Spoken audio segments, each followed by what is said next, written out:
Era un conventillo, lo que decíamos convoy en aquella época nosotros. En una vivienda muy modesta,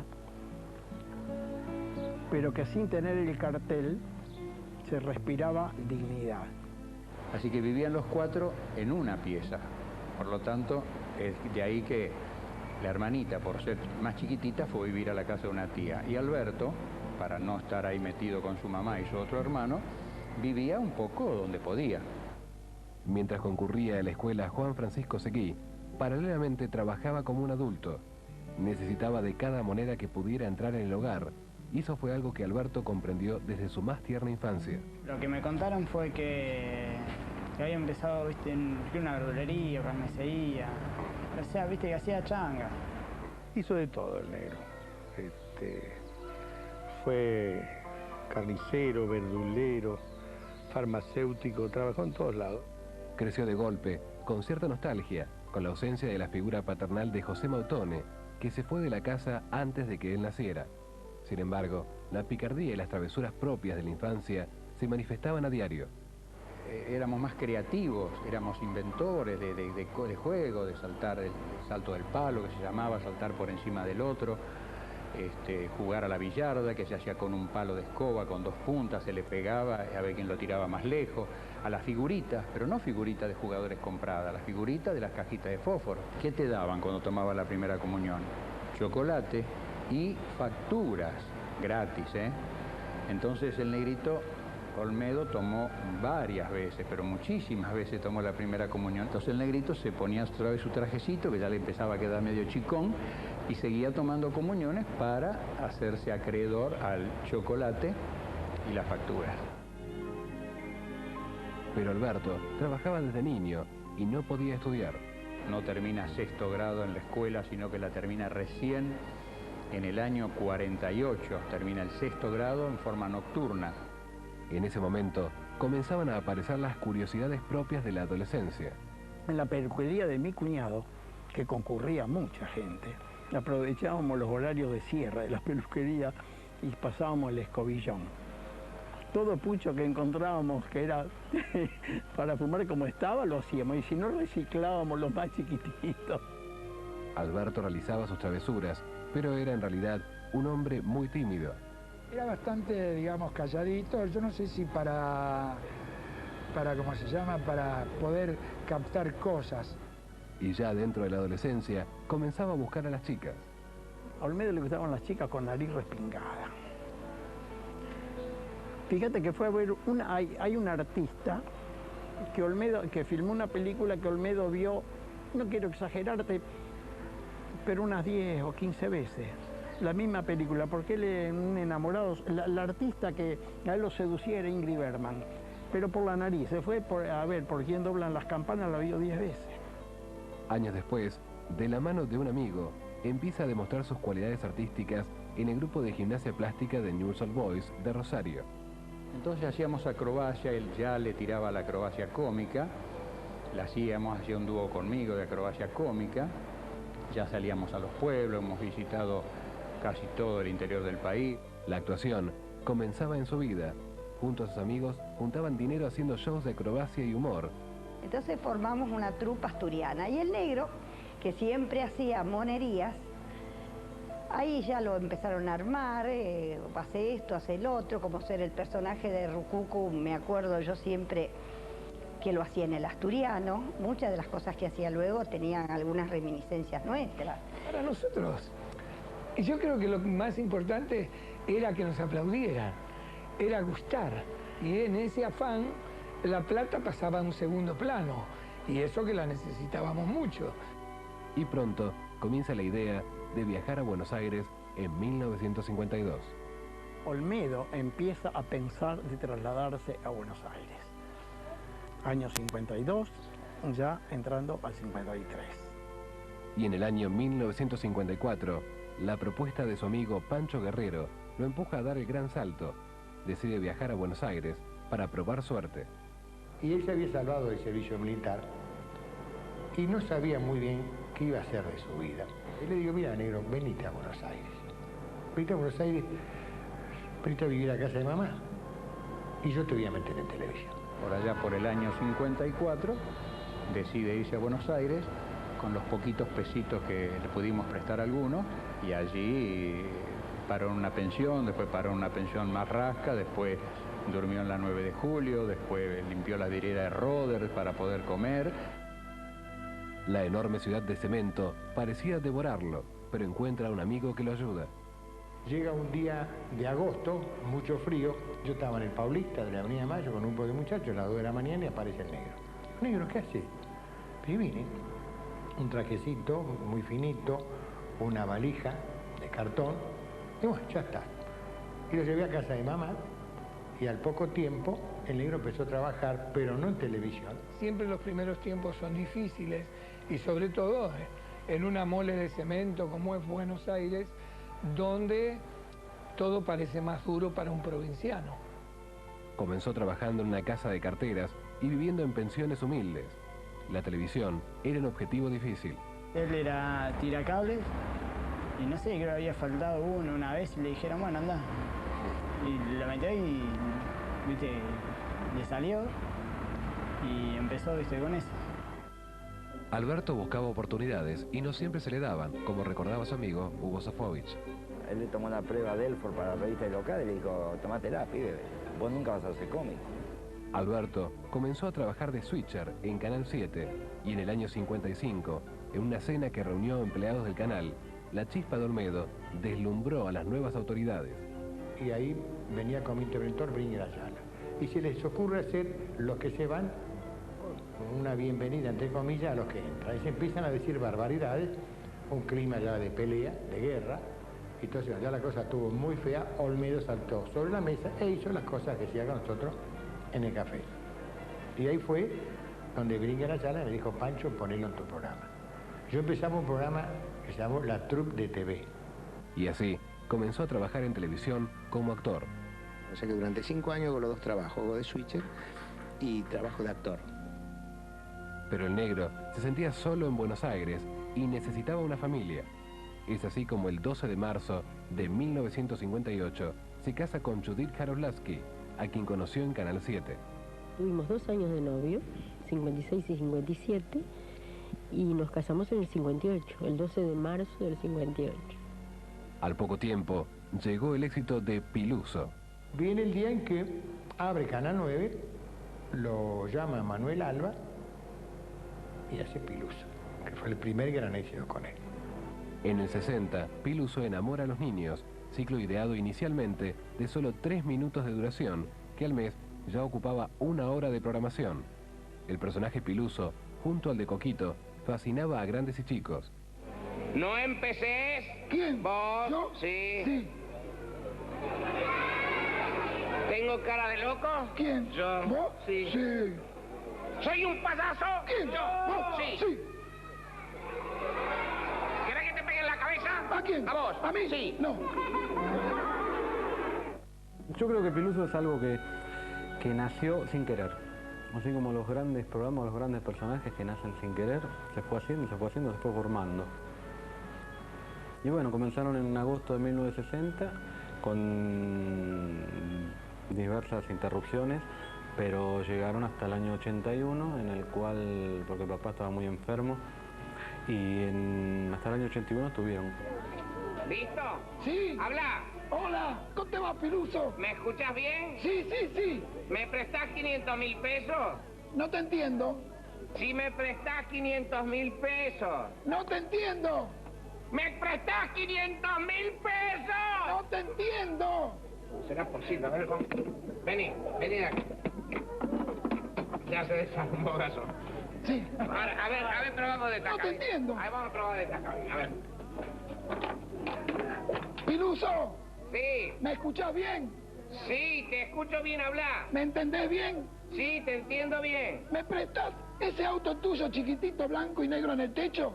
¿Cómo? Si me prestás ese auto chiquitito, blanco y negro del techo. No te escucho. ¿Sabes que tenés razón? No se escucha nada. Yo no sé, ya había fuerte. No se escucha nada. La etapa de Piluso, viste, todo el amor y la ternura con los más chiquitos. Eso me parece que es fundamental para hacerte inolvidable.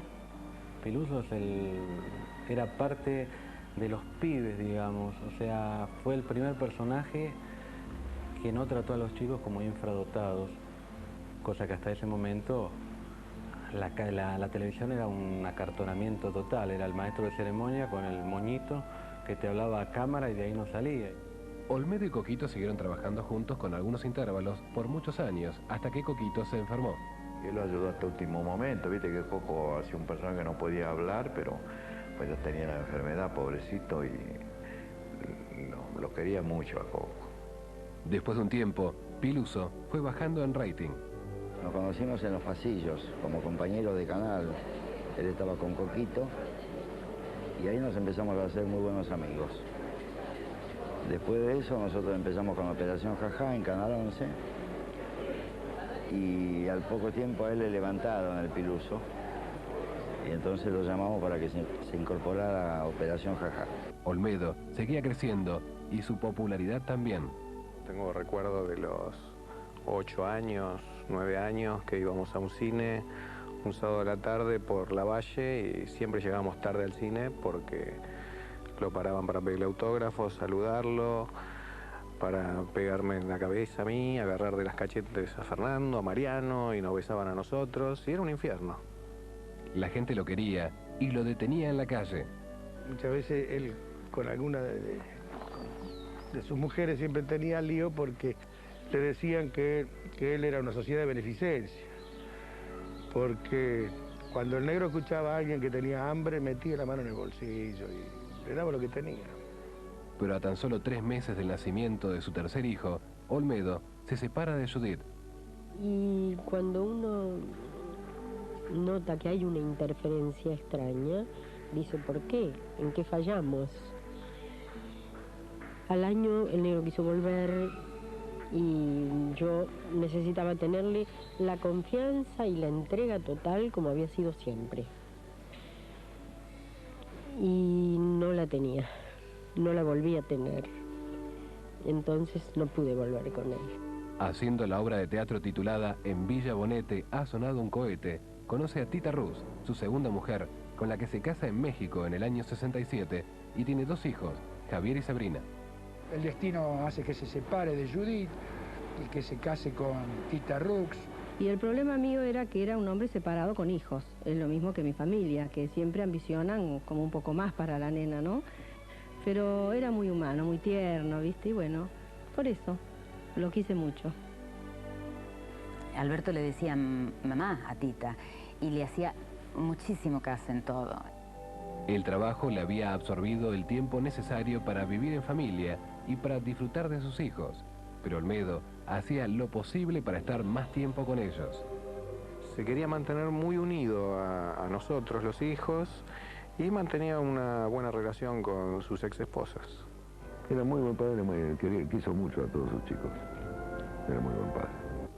Alberto estaba pasando un buen momento.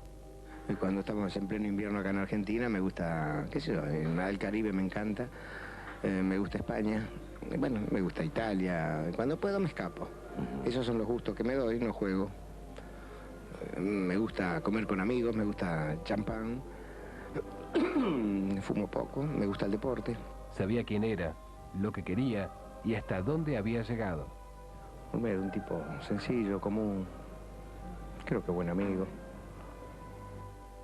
Olmedo siempre era un hombre muy apagado, ¿no? Era muy introvertido. Y nunca se lo veía contento, nunca se lo veía demasiado feliz.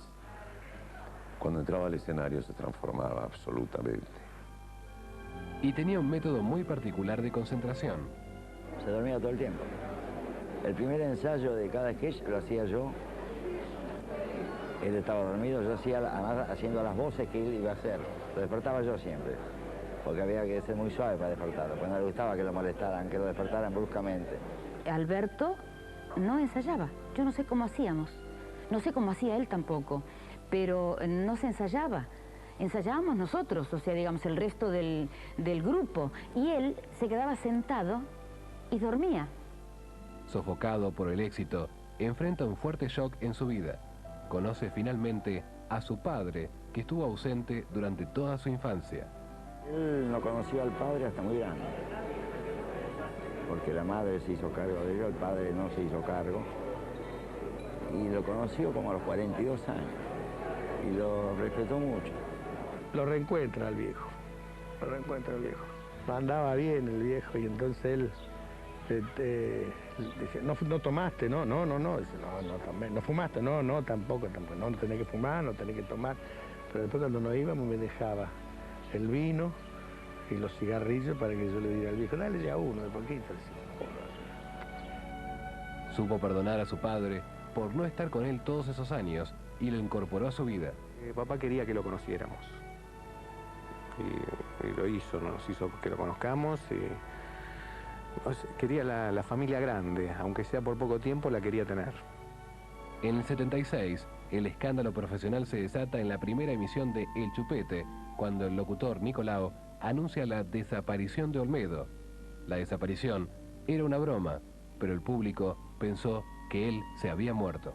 Esto fue un error de trabajo, nunca se hizo con la intención de que la gente creyera que el negro había desaparecido. Y yo seguí mirando, yo miré un minuto más El Chupete y se aclaraba todo. Había que mirar un minuto más. Pero la gente lo quería demasiado y no miró más. Apagaron y prefirieron ponerse a llorar. Pero nadie imaginó que una broma traería consecuencias tan drásticas y tan duras de enfrentar. Y se armó un toletón infernal, móviles en el Teatro Maipo, buscándome a mí por todo el canal, los interventores, los jefes, fue una debacle total. Echaron a todos, lo vivió como un desocupado porque lo echaron del trabajo. Pidió disculpas, no era su intención provocar eso, simplemente era una broma. Olmedo decide al poco tiempo separarse de su segunda esposa, Tita, mientras avanzaba en el éxito con Alberto y Susana, y a partir del 81 no toca botón por Canal 11, donde crearía grandes personajes como el Mano Santa. Y el Mano Santa nació primero de que papá se reía mucho de esos avisos en el diario que siguen apareciendo sobre las curaciones milagrosas y esas cosas, y quería reírse de eso, de los chantas. Mire lo que son mis manos. Hermosas. No, son horribles, son espantosas. Mire lo que es mi bracito. Hermosos brazos. Mire lo que son mis Pero piernitas. hermosas No, piernas. una porquería. Además, mire, no tengo formas acá. ¿Cómo no vas a tener forma? ¿Quién te dijo que no tenés forma? No ibas a trabajar, ibas a divertirte porque trabajar con Olmedo era como estar en la caja de Pandora. La verdad que trabajar con él era tomar clases de teatro continuamente, sobre todo por las improvisaciones. Él, cuando se encendía la luz roja, era el momento en que se transformaba. Ahí pasaba a ser el cómico, pasaba a ser el payaso. Muchos personajes surgían de mi observación de la vida diaria y unos cuantos personajes surgían de pretemporadas que hacíamos con él, como los jugadores de fútbol, y nos íbamos él y yo solos a Punta del Este, a la casa de él, y nos quedábamos 5 o 6 días solos. Él preparaba asado para los dos, estábamos nosotros dos y los perros, y comiendo asado y tomando vino pensábamos personajes. Así salió el Mano Santa. ¿Pero qué hace tan loco? ¿Pero qué? ¡Ridículo! ¡Hijo de mí! ¿Qué le pasa? ¿Qué pasó? El diablo se apoderó de Meu. Pero hacer el famoso sketch del Mano Santa también le trajo polémica y hasta amenazas. Cuando nosotros estábamos grabando el programa en Buenos Aires, llamaban al canal para amenazar porque decían que nosotros en la parte de que tenía todas las cosas, viste, del el pájaro y todo del Mano Santa, había una estatuilla de un banda que pertenecía a ellos, que era una cosa sagrada. Que después de la muerte de Alberto, ellos dijeron, se adjudicaron que ellos fueron los que habían provocado la muerte. Tras la pausa, un fuerte escándalo junto a Nancy Herrera. Además, él tenía un amante al mismo tiempo. Y también estaremos en el momento de mayor éxito de Alberto Olmedo. Tras la pausa sigue Alberto Olmedo, el nombre de la risa. Tengo un revólver en el bolso y lo pienso usar. Tengo un revólver en el bolso y lo pienso usar. ¡Ah! Sí, pero qué suerte que tiene. Oiga, Así que ¿qué tiene hace? un revólver. Mátese entonces. Tengo un revólver en el bolso y lo pienso usar. ¡Ah! ¿Para qué quiere ir a la luna si usted vive en la luna? Nunca un pie, nunca un remate, nunca nada. Siempre se olvida de todo. Más luna que esa. Perdóneme, pero se nos va por el rating, no me diga. Se ve que a la gente le gustan los desmemoriados, la gente que no sabe un nada, exactamente. Perdóneme, pero allá usted no sé si habrá leído en profundidad, pero el clima, el ambiente enrarecido, la atmósfera ya no es como la Tierra, ya uno se ahoga, Y necesita... bueno, hombre, qué problema. Y me pongo un casco y se acabó. Eso es optimismo, señor. Eso es tener optimismo. Me pongo el casco. Si me pongo... No, me pongo el casco y... ¡Asomirse que cagan el casco! Si usted quiere que sigamos hablando, vamos a seguir hablando. Pero compórtese. Esos son gestos. Oiga, Kim, usted... Son gestos... usted es un amanerado. ¿Es que alguien me puede confundir a mí con un... Sí. ¿Usted está dudando? ¿Usted hay alguna gente que duda de mí? Es que es real. Perdón, tiene una hebra blanca en la media azul. Sí, ¿y? Lo persigue una rubia. Caramba.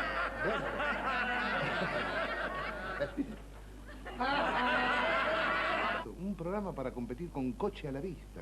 No se me ocurre Fácil, nada. Álvaro, es muy fácil. Usted no tiene que conducir. Sí. Sería chancho a la vista.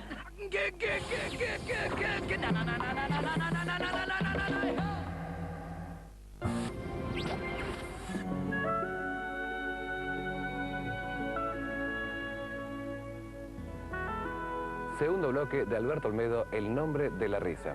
Había muchos romances de los que el público no sabía y Nancy Herrera estaba protagonizando un gran escándalo. A su vez, llegaba el momento de mayor éxito de Alberto Olmedo.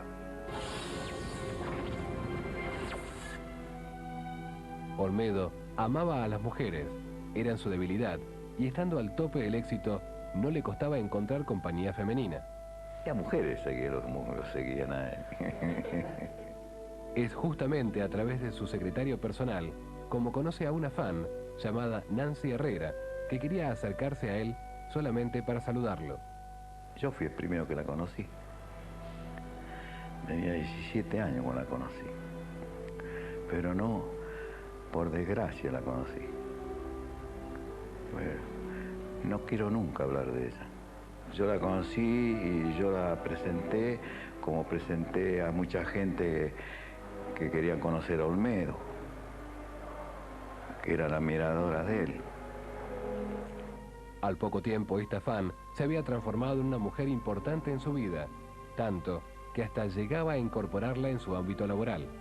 Bueno, la conocí lamentablemente porque, pobre, Alberto la tuvo que poner en la primera obra que hicimos en Mar del Plata, porque la señora quería figurar ahí en la obra. A mí no me interesa hablar mucho de esta mujer, porque lo único que trajo fue desgracias.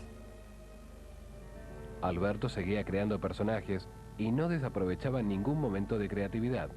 A él le gustaba que nos sentáramos, así como estoy sentado yo acá, y estábamos tomando una copa de champán y la cámara estaba ahí fija.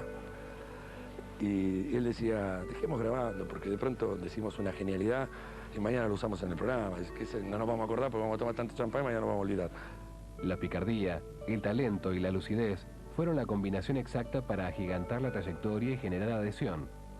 El fanatismo desenfrenado y el amor por Olmedo traspasó los límites. Se hablaba de la fiebre Olmedo y de la olmedomanía. Recuerdo que salíamos del teatro y había tanta gente que era impresionante. Y entonces él sabía a la hora que pasaba el camión de la basura. Y cuando pasaba el camión de la basura se colgaba de ahí, se iba con los chicos. Se iba por la avenida con el camión de la basura, era muy gracioso. Y en medio del éxito, él ayudaba a sus amigos de la infancia. Que fue un tipo que quiso devolverle a los amigos todo lo que los amigos le dieron cuando él era pobre. Y el público enloquecía por él, y tanta admiración era por momentos difícil de enfrentar para el cómico.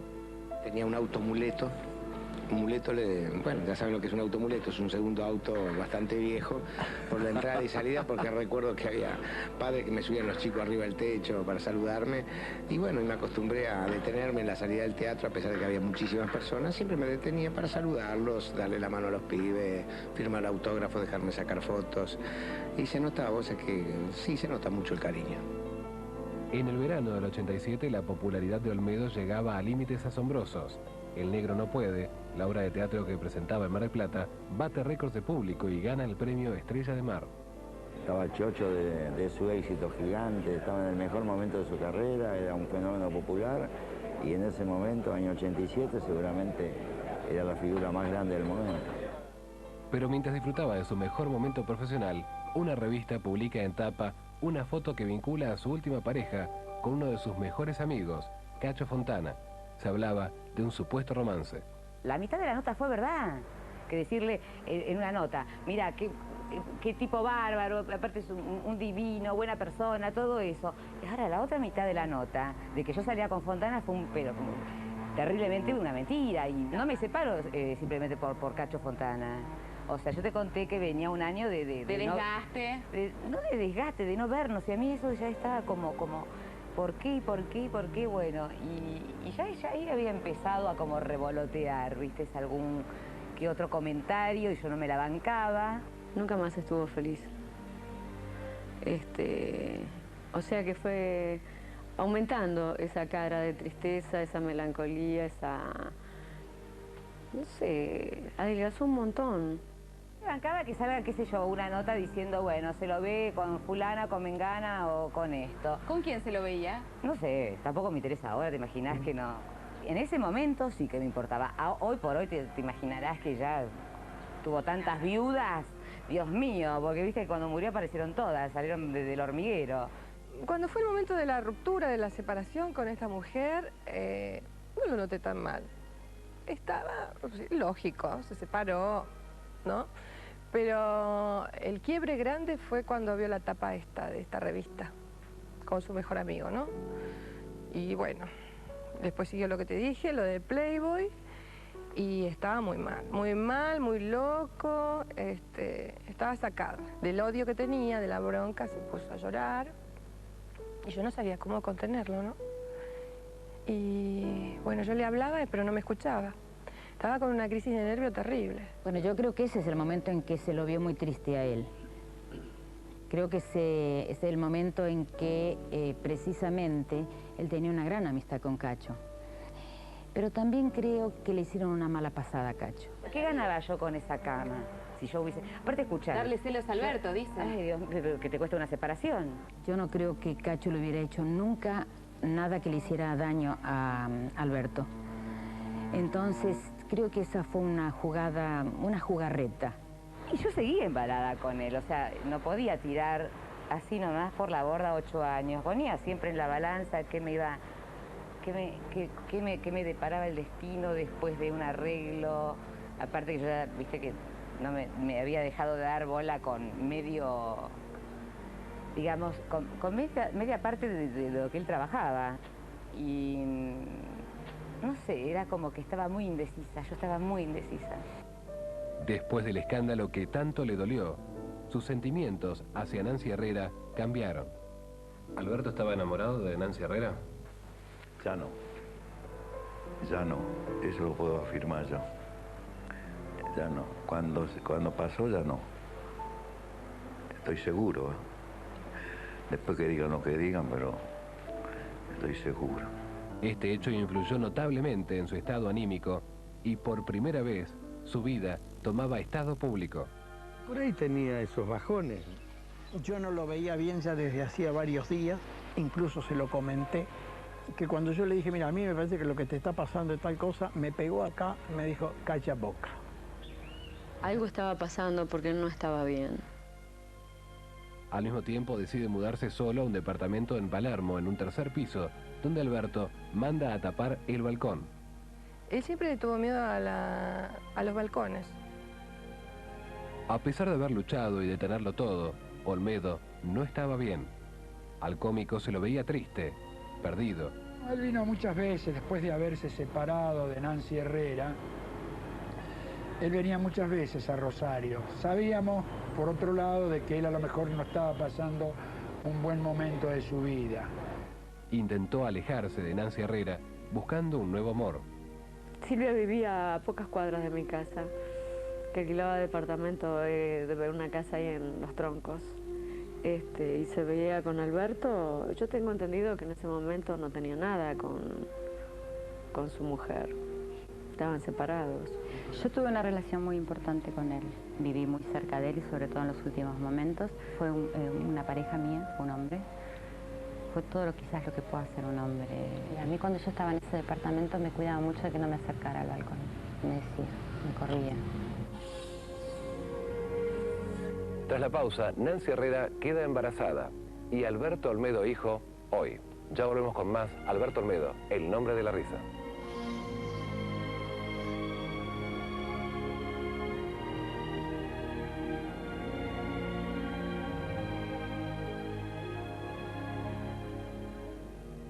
Manda un mensaje de texto al 45654 con la palabra Olmedo y bajate todo Olmedo a tu celular, con sus fondos de pantalla y videos.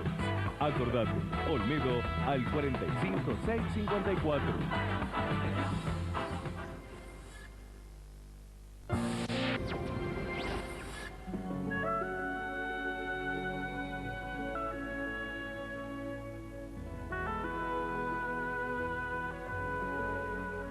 Último bloque de Alberto Olmedo, el nombre de la risa.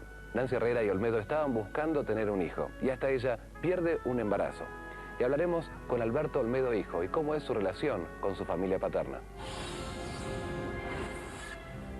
Alberto Olmedo, pese a tener muchos hijos, no descartaba la posibilidad de tener un hijo con Nancy Herrera. Ella además perdió un embarazo de 4 meses. No, cuando se decidió tener a Chiquitina, el primero no, todo lo contrario. Tengo, bueno, pero no importa, si vino, porque por algo será. Pero lo perdió y luego quedó embarazada de Albertito. No se lo llegué a decir, ni siquiera yo sabía. Es más, el primer test que me hace el médico en Mar del Plata me da negativo. A los 15 días me da positivo. Olmedo nunca conoció a su hijo menor y Nancy luchó por su apellido. Fue la lucha por él, por darle el apellido. Quizá por lo otro, que era monetario, ni me gasté, pero casi ni me gasté. Pero por mi hijo, cualquiera y no dije, ay, qué pesado y qué cruce, esto, no, todo lo contrario. Albertito Olmedo ya tiene 19 años y poca conexión con su familia paterna. ¿Y tus hermanos biológicos nunca? Nunca nada, con ¿Nunca ninguno. te vinieron a saludar? ¿Nunca quisieron conocerte? Ninguno. ¿Y vos intentaste acercarte o...? Tampoco, viste, al no haber parte de ellos, no había parte mía. O sea, si se da, se da, si no, no. Claro, ¿cuánto hay tiempo, no? Para que se dé. Todavía siempre puede Hay ser. tiempo, viste, uno no sabe. Para Albertito la historia de la muerte de su padre es difícil. Un hombre al que toda la Argentina amó y al que él no llegó a conocer. Y ya, viste, desde chiquito que le preguntaba a mamá dónde estaba papá, y me lo fue contando, viste, primero cuando era más chiquito, viste, de una cierta forma, y después, viste, al ir creciendo me lo fue como, siempre la misma historia, pero la fue cambiando, digamos, modificando.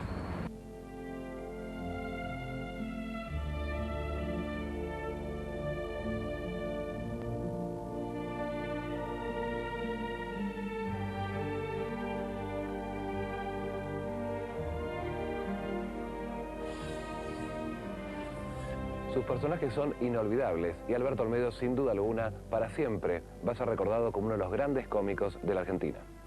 Muchas gracias por habernos acompañado. Buenas noches. Para nosotros, el negro está de viaje. Dejó el recuerdo más grande que puede dejar un artista. Yo creo que va a ser el cómico para este país, aunque pasen los años y... Yo creo que va a ser el que nunca va a desaparecer. Lo que diga puede ofender a muchos, pero para mí Olmedo es el cómico del siglo. En Argentina no hay cómo superarlo, ni por casualidad. Lo más importante es que hay muy pocos seres angelicales en el planeta Tierra. Uno de esos seres era Alberto. A mí me gusta decir de Olmedo que es un ángel con alas enormes. Dejó una huella que no la podés borrar con nada. La gente lo amó así como lo ama ahora, lo amó siempre. ¿Y por qué te fuiste tan pronto, negro? ¿Qué le diría? O sea, al margen de que lo quiero mucho, me hubiera gustado conocerlo. ¿Por qué fue hizo esa boludez? Para hacerle una cagada. Extraño charlas, la cena, las sobremesas. Todo. Dio lo mejor de sí. Fue un tipo maravilloso. Son tipos que se extrañan. Y que se recuerda bien. Un abrazo para todos. Chao.